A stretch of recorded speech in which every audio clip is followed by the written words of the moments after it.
아멘. 기도하겠습니다. 하늘에 계신 우리 아버지, 오늘도 이 아침에 주님의 전을 사모하여 나왔습니다. 하나님께서 이 아침에 당신의 충만한 성령으로 우리에게 내려주시고 이 아침에 성령의 침례를 받도록 도와주옵소서. 그리스도께서 우리 안에 계셔서 언제나 우리의 삶의 주인이 되어주시고 이 아침에도 하나님께서 우리에게 생명의 말씀을 주시고 우리에게 교훈하실 때 우리가 순전한 마음으로 주의 말씀을 받고 순종하도록 축복해 주옵소서. 예수 그리스도 이름으로 간절히 기도드리옵나이다. 아멘.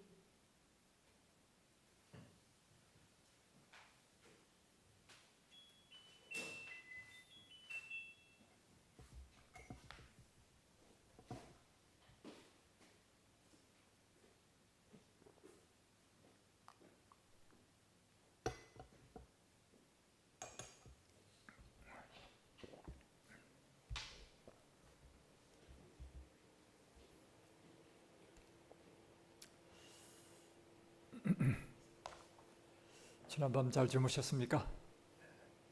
방송을 통해서 함께 하시는 우리 성도님, 지난밤 잘 주무셨습니까? 태풍이 올라온다는 소식으로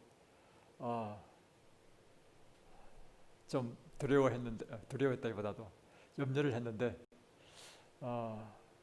아직 태풍이 서울에는 5시부터 올라온다고 하니까 그리고 방향이 약간 서쪽으로 좀 틀어졌다 합니다. 아무런 피해가 없이 태풍이 지나가기를 바랍니다. 오늘은 데이 37일째 믿음으로 말미암는 의와 마지막 세대라는 제목으로 말씀을 보겠습니다. 제목을 다시 한번 읽겠습니다. 믿음으로 말미암는 의와 마지막 세대. 제7일 안식일 예수 재림교인들은 항상 마지막 세대 신학이라 불리는 것을 가지고 있었다. 이 신학은 예수께서 오실 때 살고 있는 마지막 세대 그리스도인은 그들 전에 있던 어느 세대와는 다른 그리스도와의 관계를 개발해야 한다고 가르친다. 이것은 그들이 환난의 때를 통과하여 하나님께 충성해야 하며 그리스도께서 돌아오실 때 모든 영광 가운데 계신 그분의 임재 앞에 서야 할 것이기 때문이다. 하나님을 신실히 따르는 자들은 세상의 모든 다른 사람들이 그분의 광채에 다 멸망할 때 소멸되지 않을 것이다. 이 마지막 사건들을 성공적으로 견딜 수 있는 사람들은 다만 믿음으로 말미암는 의를 이해하고 경험한 사람들이다. 제7일 안식일 예수 재림 교인만이 가지고 있는 특별한 것이 있죠. 그것은 바로 예언의 선물입니다. 이 예언의 선물을 통해서 우리는 특별히 예수님 재림 직전에 사는 하나님의 백성에게 마지막 사건들에 대한 놀라운 계시를 우리에게 주어졌습니다. 특별히 마지막 날 사건은 요한계시록 이제 16장으로부터 이제 19장으로 가는 그 과정들을 마지막 날 사건 또는 초기 문집 그리고 각시대 대전투 학원 이런 것에서 우리의 앞으로 일어날 일들이 어떤 일이 일어날 것이고 또 하나님의 백성은 어떠한 믿음으로 승리해야 될지를 우리에게 가르쳐주고 있습니다. 이 말씀에 의하면 우리는 마지막 때 접하면 접할수록 우리에게 기다리고 있는 것은 엄청난 시련과 환난이 기다리고 있다는 것입니다. 특별히 짐승과 짐승의 우상이 짐승의 표를 강요하게 되고 그 표를 받지 않은 자는 몇이든지 매매가 하지 못하도록 할 뿐만 아니라 몇이든지 죽이게 하는 이 사형명령까지 내리는 이런 엄청난 사건들이 예언되어 있는 것입니다. 그래서 재림교인들은 언제나 이 1월 현명에 대하여 아주 민감하게 주시하고 있고 또한 언제나 그 마음속에 마지막 날 우리가 이 사건들을 견디고 승리할 수 있을까 또는 승리하기 위하여 우리가 어떻게 준비해야 될까 하는 것을 언제나 염두에 두고 있는 것입니다. 그래서 특별히 마지막 세대 그리스도인은 그 이전의 다른 그리스도인들과는 다른 믿음이 필요한 것입니다. 그것은 그리스도와의 관계에 있어서 특별한 관계를 맺어야 한다는 것입니다. 그것을 다른 말로 표현하면 믿음으로 말미암은 의를 경험해야 된다는 것입니다. 믿음으로 말미암은 의란 무엇인가? 그리스도와 완전히 하나 되는 경험. 이제는 내가 아니라 그리스도께서 내 안에 사시는 삶으로 사는 것이 바로 믿음으로 말미암아 사는 삶이라고 하는 것입니다. 그래서 우리가 이런 야곱의 환난이라든가 1월 휴업령, 사형명령, 그래서 우리가 도시를 떠나고 다음에 중소도시를 떠나고 궁벽한 산골에 피신해야 된다는 이런 우리의 연애 이런 말씀을 들으면 사람들이 두려움을 느끼잖아요. 그리고 그 매매도 못하게 하고 할 때 어떻게 살까? 어떻게 할까? 이런 두려움 느끼는 이유가 무엇인가 하면 그 같은 시련을 내가 당해야 되고 내가 그것을 극복해야 되고 내가 내 믿음으로 승리해야 된다고 생각하니까 이게 두렵고 염려가 되고 어떻게 내가 과연 할 수 있을까 이렇게 염려한다는 것입니다.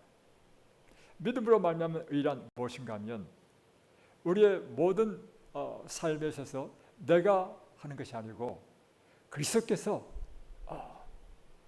산다는 것입니다. 그러니까 그 같은 시련 때도 내가 그것을 당하려고 하니까 나는 그런 자신이 없는 거예요. 그러나 내가 아니라 그리스도께서 바로 내 대신 사는 삶이라 한다면 그리스도께서는 이 땅에 오셔서 보여주신 그 모든 삶을 통해서 너희 어떤 시련과 어려움이 온다 할지라도 승리하시는 분, 또 승리하셨던 분, 그러므로 우리의 삶 가운데서도 승리를 주실 분으로 우리는 믿음으로 우리 마음속에 그런 모든 두려움과 염려가 사라진다는 것입니다. 아주 중요한 것인데요. 그러므로 마지막 시대 사는 그리스도인은 아직 야곱의 환난이 오기 전, 아직 1월 휴업령이 내리기 전 지금 우리의 삶 가운데 준비되어야 할 것이 있는데 그것은 믿음으로 사는 삶을 살아야 되고 내가 아닌 그리스도가 사는 삶을 지금부터 우리가 연습하고 그렇게 살아야 한다는 것입니다. 그 한 예를 보여드리겠습니다. 이와 같은 것이죠. 우리가 저도 그것에 자유롭지 못하지만 비난받고 공격딱 받을 때 내가 살고 있느냐 그리스도가 살고 있냐는 딱 판별 나는데 딱 공격받을 때 이게 견디지 못하게 화가 나는 것은 내가 지금 살고 있는 것입니다. 그러나 그것을 받을 때 제가 발견한 바로는 나는 내가 아니라 난 그리스도가 사는 거야. 나는 그리스도야 라고 하면 이것이 나에게 전혀 그것이 돼서 우리가 그 같은 내가 살 때 일어나는 그런 변화가 없다는 것이죠. 그래서 우리의 신앙생활에 염려가 있다, 걱정이 있다, 불안하다, 미래에 대해서 두려움을 갖고 있다. 또 이런 것들 그리고 감정에 있어서 내가 아직도 용서하지 못하는 사람이 있다라고 한다면 내가 지금 신앙생활을 하고 있는 것입니다. 이것이 언제 되어야 되느냐면 바로 그 마지막 사건이 이루어지기 전에 아직도 평안한 이때에 우리가 믿음으로 사는 삶을 살고 경험되어져야 되고 해야 되는 것입니다. 그래서 현재 이 시점에 내가 아직도 용서하지 못하는 사람이 있으면 우리는 지금 우리의 삶 가운데 전적으로 회개와 거듭남이 필요한 것이고 지금 이 시점에 내가 어떤 문제든지 인생의 어려운 문제로 인하여 염려하거나 또는 걱정하거나 두려워하는 것이 있다면 나는 그리스도가 없는 삶이라는 사실을 깨닫고 하나님께 회개하고 거듭나야 된다는 사실입니다. 이것이 오늘 마지막 세대 마지막 사건들을 성공적으로 견딜 수 있는 사람들은 믿음으로 말미암은 의를 이해하고 경험한 사람들이다 하는 뜻이죠. 성령의 사역은 그리스도께서 자신의 백성들에게 나타내실 때 필수적인 것입니다.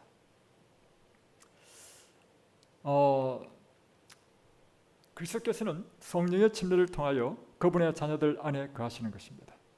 그러므로 마지막 세대의 신자들은 성령의 침례를 이해하고 경험하는 일이 절대적으로 필요합니다. 이것에 대하여 엘렌 화이트는 다음과 같이 기록하였습니다. 성령의 침례만이 교회를 그의 바른 지위로 회복시킬 것이며 속히 다가오는 투쟁을 위하여 하나님의 백성을 준비시킬 것이다. 자, 여기에 그러므로 마지막 시대 사는 백성들에게 필요한 것이 무엇인가 하면 성령의 침례가 필요하다는 것입니다. 왜냐하면 내가 죽고 그리스도가 사는 삶이 되기 위해서는 내 안에 그리스도께서 거주하셔야 되는 것이죠. 그리스도께서 내 안에 사는 삶이 되셔야 되죠. 그러기 위해서는 그리스도께서는 성령의 침례를 통하여 우리 안에 거주하시고 들어오신다는 것입니다. 그러므로 마지막 세대 신자들은 성령의 침례가 무엇인지를 이해하고 그것을 구하고 그리고 성령의 침례를 받고 사는 삶을 경험해야 된다는 것입니다. 그래서 엘렌 G 화이트는 이야기하기를 성령의 침례만이 교회를 그의 바른 지혜로 회복시킬 것이며 속히 다가오는 투쟁을 위하여 하나님의 백성을 준비시킬 것이다. 제가 여러분에게 질문하겠습니다. 그들은 날마다 성령의 침례를 받고 계십니까? 여러분이 성령의 침례를 받았는지 받지 않았는지 잘 모르겠다 하시는 분이 계시지는 않습니까? 그렇다면 제가 여러분이 성령의 침례를 받았는지 받지 않았는지 시금석을 세 가지를 제시할 테니까 한번 들어보십시오. 그 가운데 단 하나라도 포함된다면 여러분은 성령의 침례를 경험하고 있다고 저는 생각합니다. 첫 번째, 성령의 침례를 받는 사람은 그리스도께서 내 안에 사시는 삶이 되시기 때문에 죄의 유혹에 쓰러지지 않습니다. 죄의 유혹에 지지 아니하고 죄의 유혹에 대하여 그리스도께서 승리하신 것처럼 우리의 삶이 승리하는 삶을 살게 됩니다. 여러분은 날마다 죄의 유혹에 승리하십니까? 아니면 날마다 번번이 또 실패하십니까? 그것은 성령의 침례를 받은 것과 받지 않은 것에 시금식이 된다 할 수 있는 거죠. 두 번째는 성령이 우리 안에 들어오시면 성령께서는 성령을 통해서 그리스도께서 우리 안에 내주하시기 때문에 그리스도의 품성을 우리의 삶 가운데 나타내실 것입니다. 그러므로 오늘 우리의 삶 가운데 그리스도의 품성을 나타내는가? 이것이 내가 성령의 침례를 받았는지 받지 않았는지 정결할 것입니다. 세 번째 하나의 시금석은 성령은 항상 그리스도를 증거하기 위하여 일하십니다. 성령의 사역은 그리스도를 증거하는 것입니다. 그러므로 내 삶 가운데 그리스도를 증거하는 삶을 살고 있는가? 내가 영혼들을 만날 때 그 영혼에 대해서 첫 번째로 갖는 관심이 무엇인가? 이 영혼을 어떻게 하면 그의 삶의 필요는 무엇인가? 내가 그를 어떻게 도와줄까? 그를 어떻게 그리스도께로 인도할까? 하는 마음이 우리 마음속에 지배한다면 우리는 분명히 성령의 침례를 받은 것입니다. 더 나아가서 더 확실한 증거는 그 같은 것이 예수 그리스도를 증거하기 위하여 내 삶 가운데 표적과 능력과 이적이 나타나고 내가 그리스도의 이름으로 기도할 때 이 기도가 응답되어서 그 영혼의 필요가 충족되는 그런 경험을 할 때 그것은 확실히 성령께서 우리 안에 역사하시고 침례를 받았다는 증거이죠. 이번 주 교과책을 읽어보십시오. 이번 주 교과책 아주 정말 감동적인 내용입니다. 제목을 잊어버렸는데 그러니까 예수님께서 하신 그런 봉사의 사역을 우리가 어떻게 할 것인가 하는 것인데요. 그 뒤에 보면 이 기니에 이런 아프리카 기니죠. 기니에서 있었던 한 간증문이 실려 있습니다. 그 간증문은 한 자매가 걷지 못하고 안전뱅이로 이렇게 고통 가운데 살았던 한 자매가 있었는데 어떤 방법으로도 병원에서도 아니면 수술사에 가서도 병이 나지 않았습니다. 그럴 때 우연히 자기 옆집에 재림 교회의 목사가 와서 예배드리는 모습을 보고 그곳에 기어서 참여하게 됐다는 거죠. 그리고는 간절한 심령으로 기도했습니다. 요청했습니다. 목사님, 저를 위해서 좀 기도해 주십시오. 그럴 때 목사님이 그 말씀을 듣고 제가 다음에 기도해 드리겠습니다. 그리고 3일 후에 다시 왔습니다. 와서는 기도해 주는데 제가 너무 감동받았어요. 내가 당신을 위해서 3일 동안 금식했습니다. 그리고는 기도해 준 거예요. 그리고 나서 그날 밤에 이 자매가 아주 평안하게 잠을 잤다는 거예요. 그리고 통증도 사라지고. 그런데 다음에 또 이 목사가 와서 또 기도했는데 그 인터벌 기간 동안 계속해서 금식하면서 그 자매를 위해서 기도했단 말이에요. 그랬더니 이 자매가 감동을 받아주고 교회를 나왔습니다. 어떻게 나왔느냐? 걷지를 못하니까 오토바이 뒤에 타가지고 교회를 나왔단 말이에요. 그래서 한두 번 나와다가 세 번째 주인가 그때부터 자기 발로 걸어서 교회 갔다는 거예요. 제가 엄청 감동받았습니다.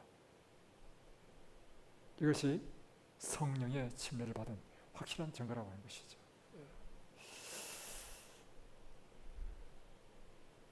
그래서 여러분, 성령의 침례만이 교회를 그의 바른 위치로 회복시킬 것이며 속히 다가오는 투쟁을 위하여 하나님의 백성을 준비시킬 것이다. 오늘 우리가 이 아침에 구해야 될 최고의 구함이 무엇인가? 그것은요, 예수님께서 내 삶에 내주하시도록 구하는 것입니다. 그것을 다른 말로 표현하면 성령의 침례를 구하는 것입니다. 성령께서 내 삶을 통해서 그리스도를 나타내게 하시고, 그러니까 내 삶을 통하여 나타나게 하는 것, 이것이 품성의 변화고, 내 말과 내 봉사를 통해서 나타나게 하는 것, 이것이 바로 전도활동이라는 것이죠. 이와 같은 성령의 침례가 우리가 얼마나 필요합니까? 그녀는 성령의 침례를 받는 것만이 지상의 마지막 투쟁 동안에 하나님께 충성할 수 있는 단 하나의 희망이 된다는 것을 매우 분명하게 말하였다. 그러니까 성령의 침례를 받는 것만이 이 지상의 마지막 투쟁에서 우리가 승리하는 가장 분명한 일이다. 계시록에 의하면 오늘날의 교회는 위험한 상태에 놓여 있다. 내가 내 행위를 아노니 내가 차지도 아니하고 덥지도 아니하도다. 그러니까 계시록에 보면 계시록 3장에 라우디게아 교회의 상태를 이야기하면서 오늘날의 교회의 상태가 어떤 위험한 상태에 놓여 있는지를 보여주고 있는 것입니다. 다시 표현하면 이 성경절 잘 알죠? 내가 차지도 않고 뜨겁지도 않다는 것입니다. 미지근한 상태에 있다는 것입니다. 그래서 내가 역겨워서 토해내겠다는 것입니다. 이와 같은 상태에 있는 것이 오늘 우리의 모습이다. 그런데 본인들은 그걸 아느냐? 그 다음 읽어보면 본인들이 그 상태를 알지 못해요. 왜냐하면 오히려 나는 부자라 부유하여 부족한 것이 없다. 하나, 내 곤고한 것, 가련한 것, 눈먼 것, 가난한 것, 벌거벗은 것을 내가 알지 못하는 상태에 있다. 그러니까 하나님께서는 너 도저히 안 돼 하는데 본인들은 지금 그걸 알지 못하고 오히려 나는 믿음이 좋은 사람이야. 나는 구원받을 수 있는 사람이야. 이렇게 착각하고 있는 것이 현재 그리스도인들의 모습이라고 하는 것입니다. 그래서 만일 이 교회의 이 미지근한 상태가 바뀌지 않는다면 그는 하나님께 거절을 당할 것입니다. 내 입에서 너를 토하여 내치리라 하는 것입니다. 그러므로 예수께서 재림하기 전에 교회는 대대적인 영적 변화를 경험해야 하는 것입니다. 그러니까 예수님 재림 전에 지금 이 시대에 지금 우리 교회가 경험해야 될 것이 뭐냐면 혁신적인 영적인 변화를 경험해야 된다는 것입니다. 교회는 순수한 부흥과 개혁을 경험해야 되는 것입니다. 엘렌 화이트는 이 필요를 이렇게 이해하였습니다. 가르법은 기별 1권 121페이지에서 우리들 가운데서 할 참된 경건의 부흥은 우리의 모든 필요 중에서도 가장 심각하고 가장 긴급한 것이다. 이러한 신앙 부흥을 일으키는 것이 우리의 첫째 사업이 되어야 한다.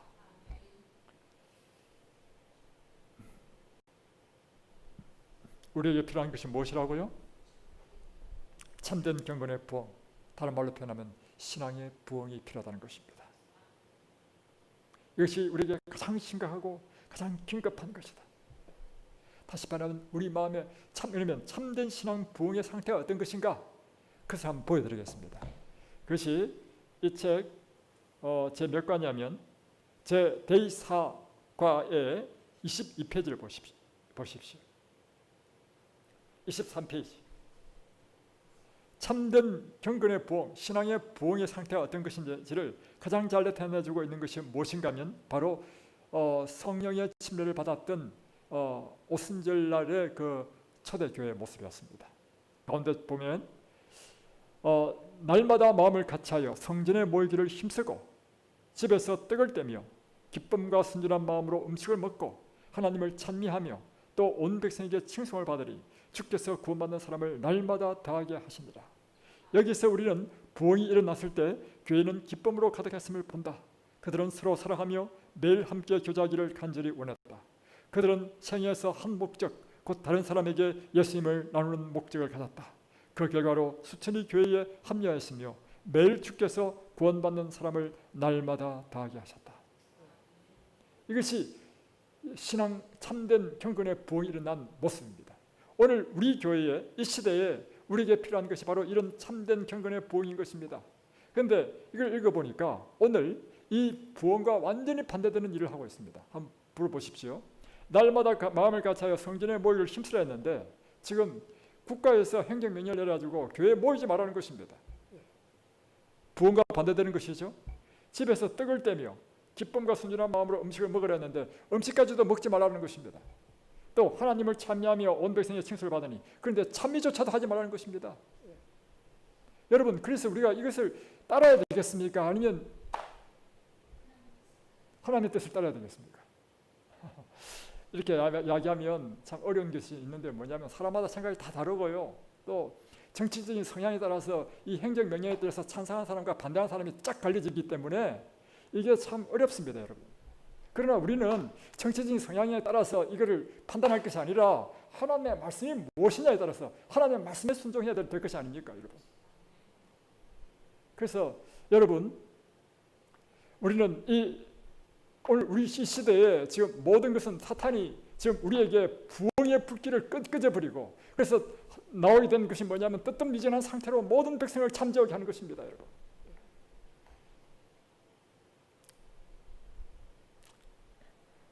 저를 오해하지 마시기 바랍니다.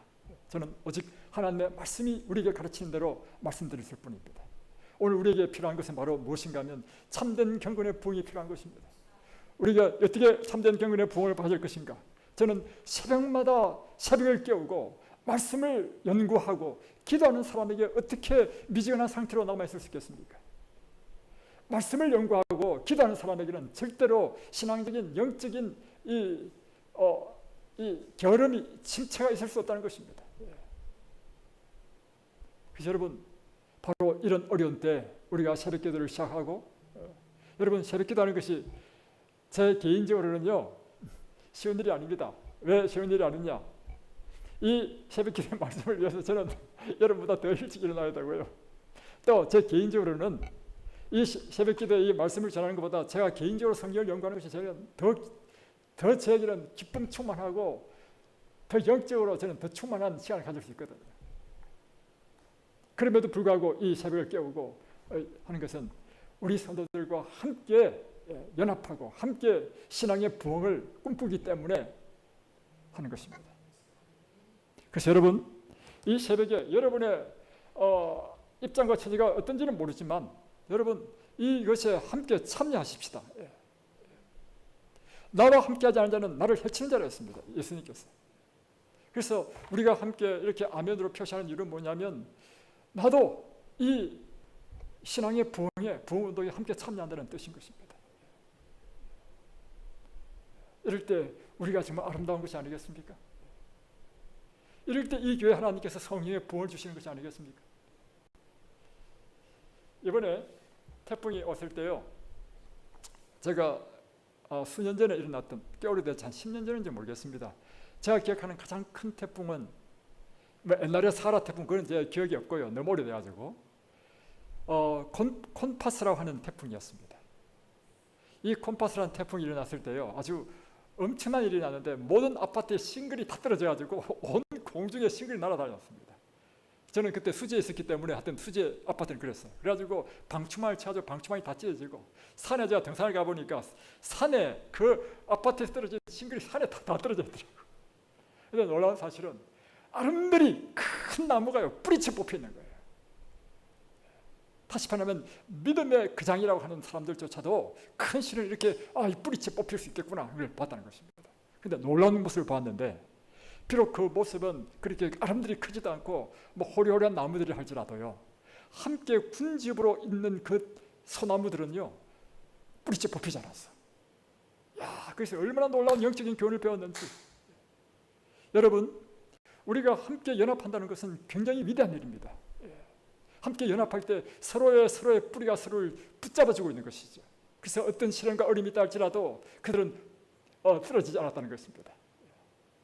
이 어려운 이 코로나 시대 때 우리가 연합해야 된다는 것입니다. 그뿐만 아니라 이 동물의 왕국이 보면요, 참 재밌는 것이 있는데, 특별히 사자들이 자기의 먹잇감으로 딱 택하는 자가 있습니다. 뭐냐면 사슴의 무리가 있다 할지라도요, 함께 음집한 자는 건드릴 수 없어. 그런데 항상 이 음집한 무리 가운데서 별도로 떨어져 있는 사슴이 있더라고. 그런 사슴만 이 사자는 공격해서 잡아먹는다는 것입니다. 여러분, 어떤 경우에도, 그래서 여러분, 제 장인어른이 평생 목회하면서 그분이 하신 유명한 말씀이 있습니다. 여러분 교회에서 어떤 경험을 당한다 할지라도 절대로 삐지지 마십시오. 삐진다는 게 무슨 뜻인지 아십니까? 삐지지 말라는 것입니다, 여러분. 그것은 우리가 사단의 밥이 된다는 것입니다. 우리는 연합해야 되는 것입니다. 그래서 이 성령의 부흥운동에 함께 연합하게 되시길 바랍니다. 우리들 가운데 있어야 할 참된 경건의 부흥은 했죠. 부흥이 일어나려면 두 가지 일이 필요합니다. 곧 기도와 성령의 침례인 것입니다. 엘렌 G. 화이트는 이 둘을 지적하였습니다. 부흥은 다만 기도에 대한 응답으로 기대되어야 한다. 부흥이 어떻게 오는가? 부흥은요, 각 시대마다 부흥을 일으켰던 것은 뭐냐면 기도의 운동으로 일어난 것입니다. 그 유명한 그 평양 대부흥 운동도요, 길선주죠. 길선주가 기도해서 기도 운동으로 해가지고 일어난 것이 평양 대부흥 운동이었고요. 그 이전에 영국의 그 에반, 이름 잊어버렸는데, 그 한 청년이 일으킨 놀라운 그 부흥 운동, 그 부흥 운동도요, 바로 기도로 시작했다는 것입니다. 그래서 여기 보면 가르법은 기별 2권 57페이지에 오순절에 있었던 것 같은 성령의 침례는 참된 신앙의 부흥을 일으킬 것이며 많은 기사들을 향하게 될 것이다. 오순절에 그 부흥도 어떻게 일어났습니까? 그 120명의 제자들이 마가의 다락방에서 기도에 전혀 힘쓰느라, 그럴 때 이곳에서 예수님께서 약속하셨던 성령을 부어주신 것입니다. 하나님의 백성이 매일 성령의 침례를 개인적으로 경험할 때 예수께서 그들 안에 사실 것이다. 다시 한 번 더요. 하나님의 백성이 매일 성령의 침례를 개인적으로 경험할 때 예수께서 그들 안에 사실 것이다. 그들이 예수께서 그들의 생애에서 모든 유혹과 죄를 승리하는 그분의 삶을 살아내시도록 하기 위한 방법을 이해하기 위하여 믿음으로 말미암은 의를 이해하고 경험하는 것은 필수적이다. 이 마지막 세대는 그리스도께서 그들 안에 사심을 통해서만 가능한 모든 유혹과 죄를 이기는 완전한 승리의 생애를 살아야 한다. 또한 주제는 무엇인가 하면 마지막 세대에 사는 하나님의 백성에 이런 특별한 것이 요구되는데, 그것은 죄 없는 삶을 살아야 된다는 것입니다. 죄 없는 삶이 어떻게 가능한가? 답은 이것입니다. 내가 죄 없는 삶을 살아야 된다 하니까 이게 절망인 거예요. 그러나 믿음으로 말미암은 의라고 하는 것은 무엇인가 하면 그리스도께서 내 삶을 통해서 죄의 유혹을 이기시고 승리하는 삶, 죄 없는 삶을 살게 하시는 것, 이것이 바로 믿음으로 말미암는 이가 마지막 세대 백성에게 반드시 경험되어야 될 경험이라고 하는 것입니다. 그래서 여러분, 이제 마지막 시대 사는 이 재림교인들은요, 이런 변명을 하면 안 됩니다. 우리가 어떻게 죄 없는 삶을 살 수 있어? 그냥 우리는 예수님의 보혈로 용서받고 그냥 그렇게 우리는 죄를 짓는다 하더라도 또 용서받고 그렇게 해가지고 우리가 천국에 가는 거야. 이런 말을 해서는 안 됩니다, 여러분. 성경은 분명히 우리에게 이야기하기를 칭의의 경험을 한 사람은 성화의 경험을 해야 된다는 것입니다. 성화의 경험을 한 사람이 바로 예수님께서 재림하실 때 영광화의 경험을 하게 된다는 것입니다. 그래서 여러분, 우리의 이 목표가 분명하면 우리의 삶의 태도가 달라지는 것입니다. 우리가 어떻게 죄 없는 삶을 살 수 있어? 이런 생각을 가진 사람은요, 번번이 죄의 유혹에 쓰러지는 사람입니다. 그러나 우리가 마지막 시대에 사는 우리에게는 죄 없는 삶을 사는 성리의 삶을 하나님께서 요구하신다는 이 목표가 분명히 주어지는 사람에게는 나는 할 수 없지만 그러므로 나에게는 그리스도가 필요하다. 언제나 그리스도를 의지하여 죄의 유혹에 대하여 승리한 삶을 살고자 하는 이 분명한 목표와 욕망을 가지고 살게 된다는 것입니다. 그런 삶은 확연히 다르다는 것입니다. 오늘 시간이 너무 많이 지났기 때문에 이제 다 넘어가고요. 179페이지. 선지자 말라기는 그리스도의 재림 바로 전에 하나님의 백성 중에서 대정결의 과정이 진행될 것이라고 예언하였다. 이 정결케 하는 과정은 하나님의 백성을 흠없는 성품을 가지게 할 것이다. 그들은 그들의 생애에서 모든 유혹과 죄를 정복하는 사람들이 될 것이다. 이것은 다만 매일 성령의 침례를 받음과 그리스도께 두는 믿음으로 말미암는 의를 경험함으로써만 일어날 것이다. 예, 이 말라기서 제가 읽지 않았는데 3장 1절과 4절을 보면 마지막 때 하나님께서 하시는 것이 무엇인가 하면 금을 연단한 자의 불과 표백하는 자의 재물과 같을 것이라. 그가 은을 연단하여 깨끗게 하는 자같이 앉아서 레위 자손을 깨끗게 하되 금, 은같이 그들을 연단하니 그들이 의로운 재물을 나 여호와께 드릴 것이다. 마지막 때 하나님께서 당신의 백성들을 금, 은을 연단하는 것은 불로 연단합니다. 다음에 또 표백하는 것은 재물로 표백합니다. 그것은 엄청난 시련이라는 것이죠. 그 엄청난 시련을 마지막 시대 사람들에게, 백성들에게 허락하는 이유가 무엇인가? 그들은 흠없는 성품을 가지게 해야 될 것이기 때문입니다. 그런데 이것조차도 내가 하는 것이 아니라 오직 믿음으로 말미암는 의란, 오직 매일 성령의 침례를 받음으로 내 안에 그리스도께서 내주하셔서 그리스도께서 날마다 우리의 삶에 승리하는 삶을 살게 하신다는 것입니다. 오늘 우리 함께 이런 거룩한 의의 목표를 두고 함께 기도하십시다. 기도하겠습니다. 하늘에 계신 우리 아버지, 오늘 이 아침에도 우리에게 분명한 목표를 주셔서 감사드립니다. 목표와 분명한 삶의 삶과 그저 목표 없는 삶은 확연히 구별될 것입니다. 주님, 오늘 우리가 날마다 이 새벽을 깨우며 성령의 침례를 구하는 당신의 종이 되도록 축복해 주시고 우리의 삶을 온전히 주님 앞에 드리고 헌신하는 거룩한 삶으로 우리를 인도해 주시며 예수님께서 우리 안에 내주하시는 삶, 그러므로 언제든지 내가 아니라 그리스도께서 사시는 삶을 통하여 이 마지막 때 우리의 삶을 통하여 하나님의 영광의 형상을 드러내는 당신의 종들 되도록 축복해 주옵소서. 예수 그리스도 이름으로 간절히 기도드리옵나이다. 아멘.